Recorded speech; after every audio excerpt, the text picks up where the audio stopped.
abbracciavo giorno e il tuo cielo era limpido e sereno. Prendevo la mia macchina, guardavo in su e il blu non c'era più. Giorno, tu mi davi la pioggia, lai lai lai la, lai lai lai lai la, lai lai lai lai la.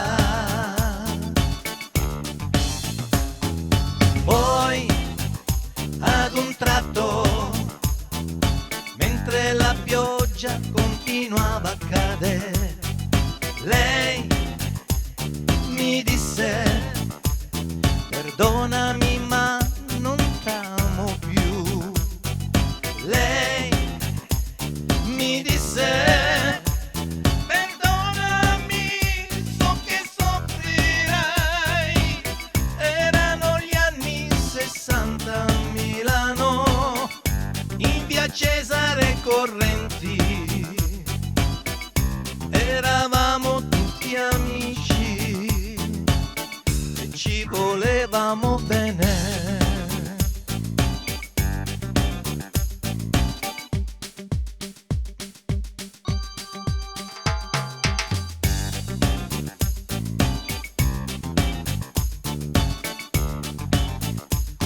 Prendevo la mia macchina, guardavo in su e il blu non c'era più.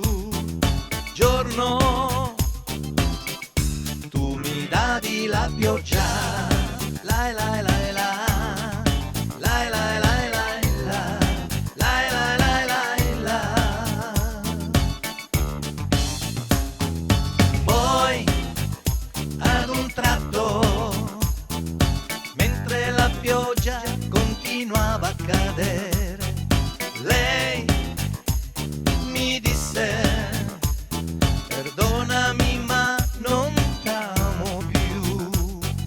Lei mi disse: perdonami, so che soffrirai. Erano gli anni 60 a Milano, in via Cesare Correnti.